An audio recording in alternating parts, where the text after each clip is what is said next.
In this episode of Going For It with Becker, I sit down with Matthew Moreira out of North Carolina, and I've got to tell you, this is someone who immediately stood out to me as someone who was sharp, driven, and incredibly intentional about how he approaches both his business and his life.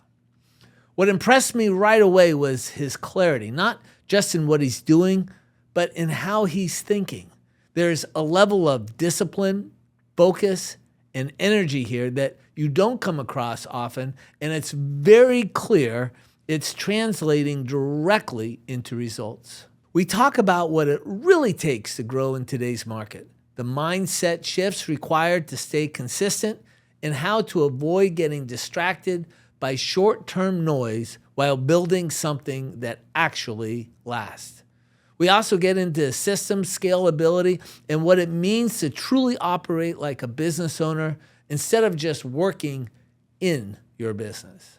There are a few moments in this episode that, if you really lean in, can completely change how you approach your next level of growth.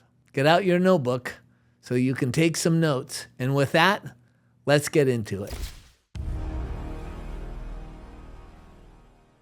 Hey, Matt, thank you for coming on Going For It with Becker, where we talk with real estate agents that are doing a great business.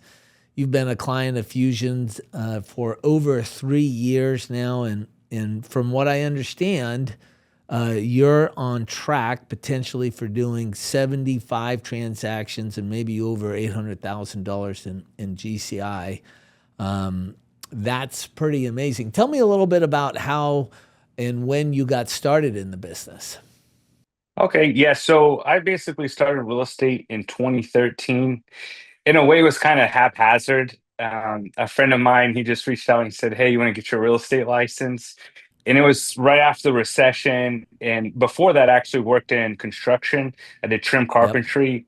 And when I was building my business up, unfortunately, the recession happened, everything went down. So at that time, I was actually working in a restaurant. And I had a friend come to me. He's like, I think things are going to start turning around in the real estate market. It might be a good time for us to get a real estate license. So I went out and I did the course. Yep. Ironically, he actually didn't end up getting his license, only I did. And so I've been in it since Okay. 2013. That's awesome. What were you doing in the restaurant? What was your job? So I was a server. I was a server at a Okay. Brazilian restaurant, actually. Really? Okay, that's Yeah. cool. So tell me a little bit about what you learned as a server that has transitioned into real estate. That's that's a great question, actually, because my manager at the time, his name was Amin, and it was a higher end restaurant. So every day we'd have a meeting before our shift started. We were only open for dinner. And there's something that I was thinking about recently that applies to real estate. And what we talk about is how to make an EC or emotional connection. Because with Yep. each table, we want to have an emotional connection with that person. And so I feel Yep. like when you're doing a real estate transaction, which is, the largest transaction someone will probably do in their lifetime, you really want to have that emotional connection with somebody. Yep. And it's funny. I like to read books, and I was reading a Malcolm Gladwell book, and he was talking about one of the I reasons love why. Malcolm Gladwell. I Yeah, love he's him. good. Yep. Yeah, and so he Which was one were talking you reading? the tipping point. The I read the tipping point. tipping Okay, great. point, David Goliath. Yep. Yeah. And Yep. so, what he was talking about is why some doctors get sued more than other doctors. And it's not Yep. necessarily because of malpractice, it's because Yep. of the emotional connection that the patient had with that doctor weighed more Yes. than the actual, how they were Yep. treated. Yep. Yeah, he takes such an interesting look at things where the things that you maybe think you understand what the purpose is, and he comes up with alternative reasons that I always think are thoughtful and interesting to look at. So tell me about your business. What's the base of your business? Why do you do so well? What do you think the secrets are to your particular success? So when I originally got started, I was 25 years old when I got started. and none of my friends wanted to buy houses. It was after the recession, so it was already a kind of a hard sell because people still had that fresh on their mind. Yeah. And what I tell people, really can't get any lower than it is now. Right. And so what It's I true. started, yeah. So what I started doing, instead of reaching out to my friends, I would reach out to my parents' friends. And so that's how I started into the business. And I work a lot in the Brazilian community. I'm Brazilian, so a lot of my clients are Brazilian. And I help a lot of people who are self-employed. And so that was a big hurdle that a lot of them had, was that they were self-employed and they didn't know how to get Yep. loans. It's easy when someone's just a W-2, it's a little bit more cut and dry. And then I also found alternative programs like bank statement loans, profit and loss loans, and help people out that way. So tell me kind of what the process has been, or your journey in real estate. When you first started, was it really difficult for you, or did it just come naturally? No, it was definitely difficult. It took me a whole year to sell my first house.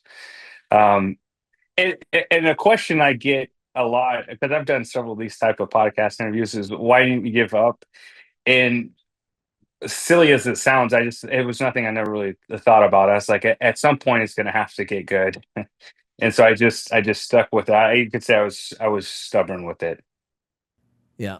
So what is it that you think makes you so successful right now? What is the draw? Is it the value of service that you're providing? Is it the connections that you have with people? What is it that you think really makes a big difference? Is it the size of your SOI? What, or is it all of the above? I would say it's a little bit of everything in the air because I've talked to people who've moved from other states to here and they try to get their license. They don't have a SY, they don't know anybody here, so it's really hard for them to get their foot in the door that way. But conversely, I've also seen agents. I had one friend of mine, she moved from Minnesota because her husband got transferred here. And her first year she did 10 million and she's not from here. So she was really good at working leads in that sense. Yep. But for me, I was never a lead agent. I was more of a sphere of influence. And so I think it's really having relationship with people. I just like people in general. And I tell people if you're going to be in sales, you really got to like people. I'm the kind of guy that Yep. I walk in an elevator, I'm talking to the person in the elevator, I'm talking to the server, I Right. talk to the Uber driver. So I just really like people in general. Yep. And I do jujitsu. I wanted to mention jujitsu because that's something that's really big in my life. I'm a black belt in jujitsu. I've done it for Yep.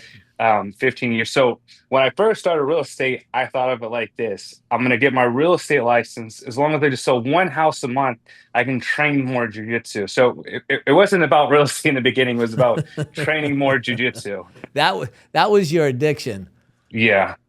Yeah. Yeah. I still train today. I actually just came from the gym not that long ago. I like to train in the middle of the day. And I feel like it's a good helps out too because it's another network. It's another way that I'm meeting more people. Yeah, for me, I was an athlete growing up, and it's how I got into college. It wasn't my grades.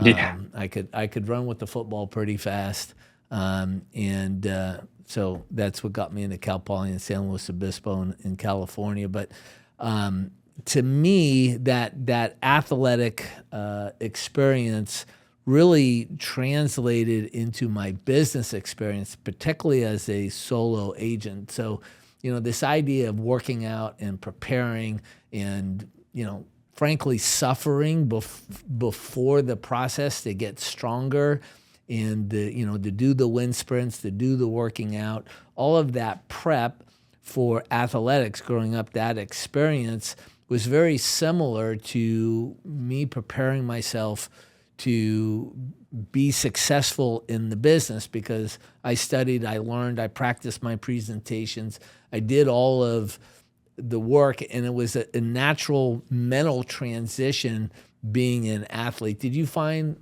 the same thing for you? Yeah. So again, I feel like I use jujitsu as a metaphor for everything in life.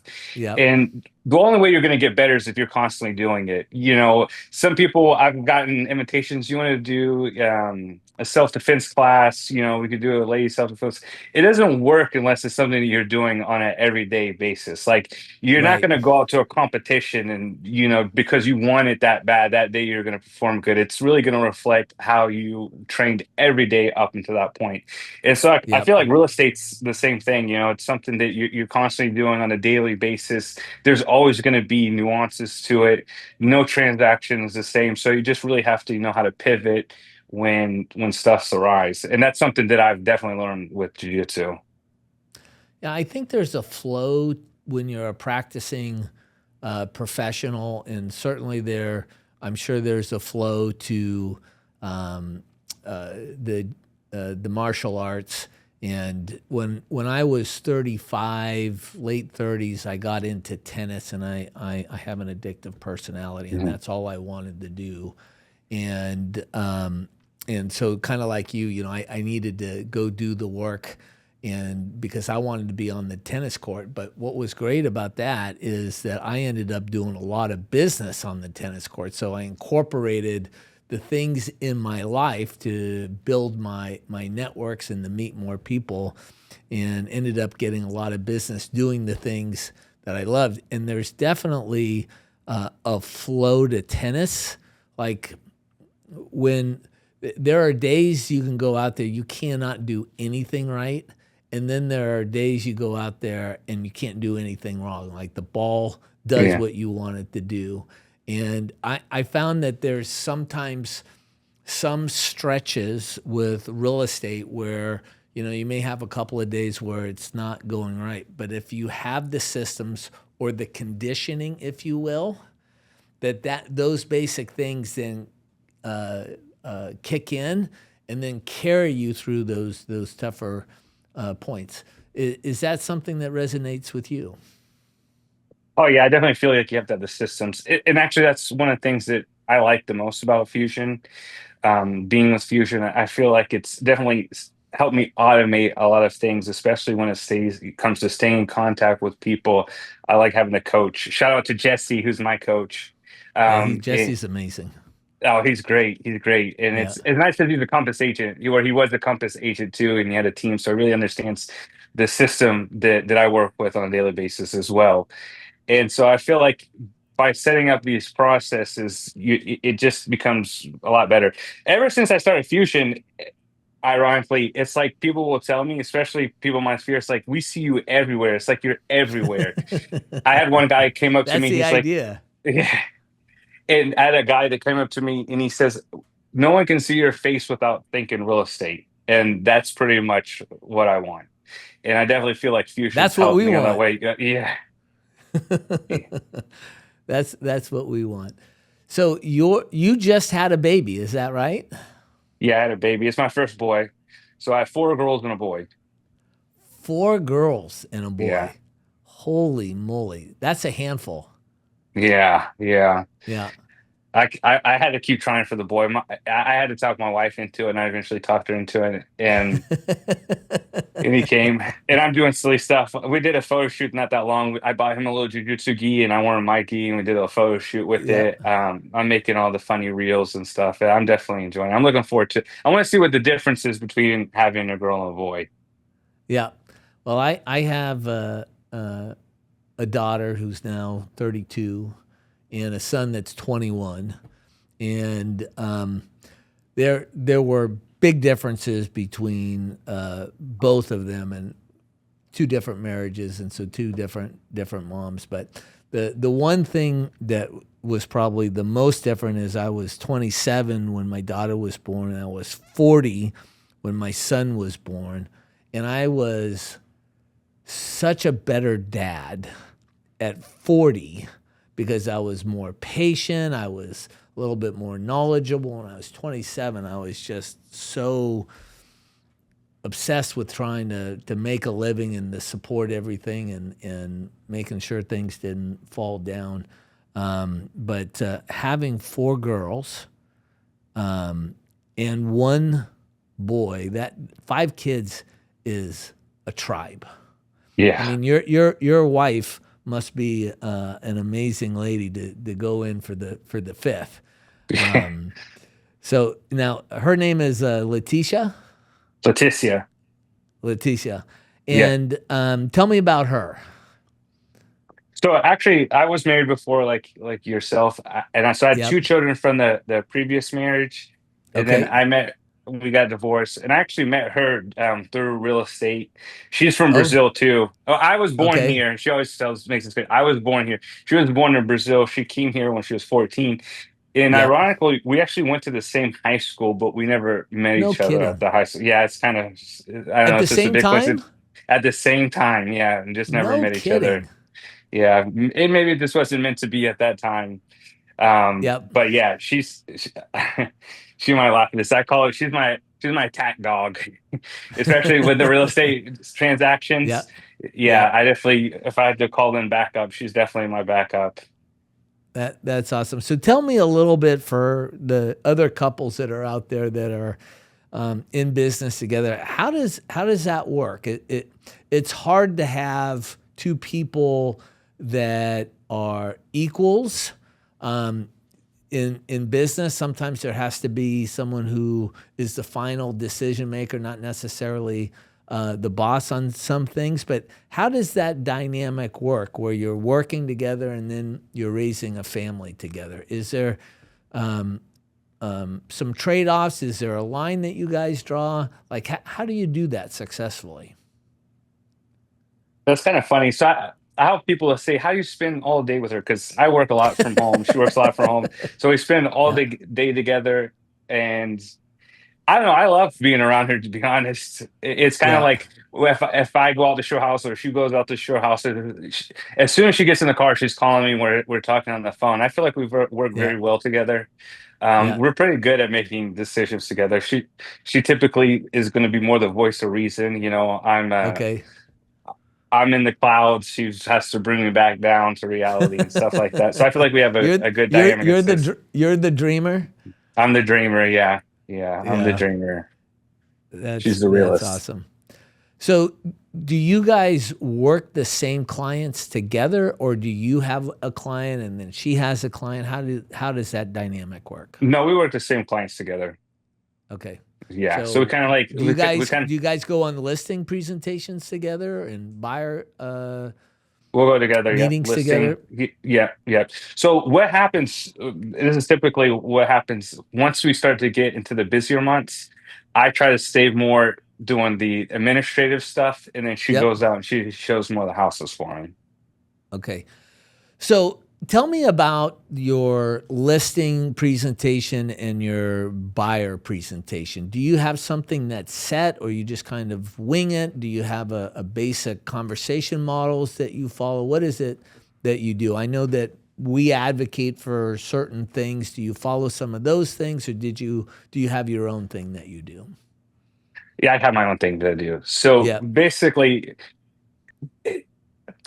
I don't want to sound cocky, but I've kind of when I go to most listing appointments, I already know that I got the listing. It's hey, we're Yep. going to sell our house, what we got to. That's the So beauty of SOI yeah, focus. Yep. yeah. So usually what I do is when I go to meet the client, I have them walk through the house and I take notes of everything. Is it a gas furnace? Is it a heat pump? What's the hole in this wall? What happened to that? What stage? And I make complete notes. Then I sit down and I have a MacBook and then I have a Air iPad Pro, and then so what I do is I share my screen and I give the AirPod iPad Pro to them, Yep. and so they can see what I'm showing them, and we just go through the comps together. Of course, I always look up stuff before, so I already know what to show them. And Yep. I got this from one of my first coaches when I was at Keller Williams. He's like, you want to draw a box and you want to put Yep. them in the box. So I kind of show them what's sold. This one looks a little nicer than yours. You think yours is like this? And then we kind of draw a conclusion when it comes to the price. So how do you wrap things up? Do you say, do you want to get this going now? Do you have kind of a closing line? Like, how does the presentation usually wrap up where you're getting a signature? Oh no, I just already started doing the paperwork. Yeah. So you do the assumptive close. Yeah, I rarely had someone say, "Oh, we're not going to do this." No, it's like uh, start writing the listing agreement and get everything signed. Well, one of the things about you, Matt, is you're very disarming, and you have a really nice smile. So I could just see how this would just flow, and having that connection, if you will, and that smile certainly, I think is helpful. If you were giving advice to a brand new agent that was just starting, what would you tell them? What do they need to do? I say the first thing that you really want to focus on, because I'll have agents or people who are going to get their license. They'll say stuff to me like, "Oh, I love looking at houses," and they don't really understand. As soon as they say that, I don't think they understand that essence. This is a sales job, and Yeah. so what you need to do to look at houses is to have clients. So I'm a big advocate. If like you want to be a part of groups, like I do jujitsu. I also work out at a gym too. So. Uh, Yep. you, I walk to the gym. I'm high fiving everybody, kind of thing. Right. I go to church, and then what I also do is, like tomorrow or Saturday, we have a birthday party that we're having to go to from someone in the gym. So it's like more people I'm going to meet, and I'm constantly Yep. adding them on Instagram, collecting their information, And then getting and them then into the SOI. getting them to the SOI is key. A Yep. CRM is key, and people don't understand that. That's another thing I guess I would tell them. Your CRM is your business. Yep. For example, the guy that cuts my grass, he's in my CRM. He's referred me Yep. to people. You know what I Yep. mean? Yep. So I actually have a listing appointment I'm going to this afternoon. The guy originally called me for a $15,000 lot, and this was like 2016. Yep. He's probably at least brought me 15 transactions, that guy alone. It's So it's like, crazy. as soon as you get them, they're in the CRM. Um, People love when they get the card because Fusion sends out a thank you card on our Yep. behalf when we put everything Yep. into the transaction system. And so Yep. I mean, and that's like, and you'll get people, they'll say like, "I'll do that." No, you won't. No, you won't. Most people say no one's That's that the story of automated. my life. Oh, Yeah. I'm gonna have my grandson do it. No, they won't. But Yeah, so I mean, to have that like where it's like something that I'm not even thinking about, and then Jesse getting on me about making my phone calls, text messages, the yep. videos. That's another big thing too. Making videos on Instagram. People don't understand like how big Instagram is. Another thing I tell a lot of newer agents, and for whatever reason they don't listen to me. The thing that brings me a lot of business on Instagram is when I go to a house and I do like a reel, not a reel, just a story of the house Yep. I'm showing, and I'll put Yep. like the location of it. I get so many Yep. people, "Where's that at? How much does that cost? I want to buy a Yep. house." That's a They don't want great to hear me. idea. Yeah, Yep. people don't want to hear me talking about interest rates. They want to see the Yeah. product. Yeah. No, that's I like that. So just when you're showing the home, hey, I'm just showing this home to a buyer, blah Yeah, blah blah, yeah. that kind of thing. I think that's awesome. So when you're talking to that new agent, you're saying you're building your database, you're following up with those people, you have to call those people. I mean, one of the things that I have found in this business is there's a lot of people that are a waiter or doing something else, and they come into the business, and the realities is the understanding of business processes just don't exist. Yeah. And this is why it's so hard, I think, for people to succeed in this business, because the misconceptions about what they need to do to be successful are significant, and nobody's really teaching basic business fundamentals. And it's one of the things that I try to work on with the clients that we have. But it's and then of course there's lots of people who want to give advice that aren't really knowledgeable about it. I mean, it is such a hard business to be successful in. For me, when I have people say, "Oh, I'm going to get my license," or whatever the case may be, I tell them, absolutely do not do this unless you are going to go 125%. You have to go all in, or it's not worth it. But if you do, man, the rewards can be significant because the competition is not very strong. No, it's not. And that's like when I first started too, something that I was reminded of is asking for the sale. Do you want to make an offer? You want to put the offer in? And I Yeah. guess I was coming from the mindset, I'm working as a surfer. I don't want to be hounding these people. I don't want to be super Yep. salesy. And then I watched a video with Grant Cardone. I'm pretty sure you know who Grant Cardone is. Yep. And he Sure was do. talking about this. He went to buy a Panamera, a Porsche Panamera, and he went there. He's like, I just want to buy it. And he's like, the sales guy kept trying to tell him all the features. And so he's like, I don't care. I just want to buy it. And he's like, he just kept going on with the sales presentation. He said he just got so frustrated, he left and went to another one. And Yep. there's a lot of people that they just want to buy the house. Like obviously Yep. we want to do our house due diligence and stuff like Yes. that, but we can't be Yep. dancing around the subject. Hey, you want to make an offer? Let's put it on the market. How much you want? These type of questions. And I feel like after a while you get that kind of confidence where it's just kind of like, are we going to do this or what? I just heard a stat that there's 46% more sellers than there are buyers right now. So it's turning into a buyer's market. And we've been low in the number of sales nationally on the macro market. A lot of our clients are having their best years because they've been consistent with the processes that are now having a compounding effect.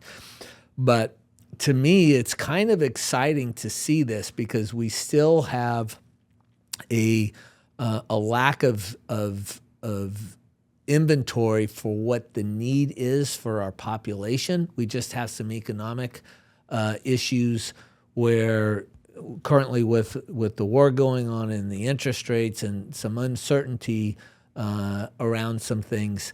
But man, this is the time to get out and buy. It really, really is, because if interest rates come back down, which are likely to do so, this thing in Iran is going to get wrapped up, hopefully fairly soon, and there'll be some more stability in what we're doing, and this market could just turn around in a heartbeat. And the ability to negotiate deals is going to be much stronger now in the next 2-3 weeks than I think it's going to be in June or July or any other time. I think there's a really great opportunity. Would you agree with that or disagree with that? What's your thoughts?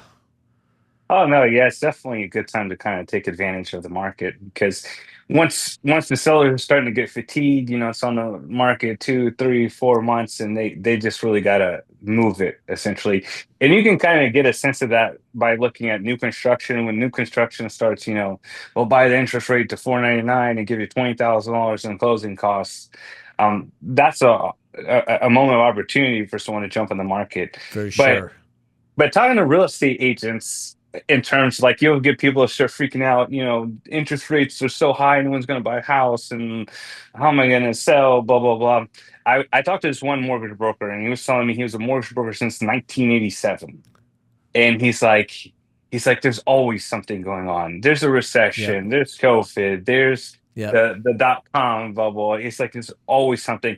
And another thing we got to think about, there's people that have to buy a house because they have to buy a house. For example, I got a referral. He get called back to Wells Fargo. Here's the big banking city. I'm not sure if you're familiar with that, but Charlotte's like number two next to New York. And Yep. so Wells Fargo has one of their headquarters here. So he was living in Orlando. He has to move here. This guy's not going to rent. This guy's going to sell his house, has $300,000 in equity, and he's not going to rent because the interest rates are high. He's just going to buy another house and he's going to live in there how long ever he has to live.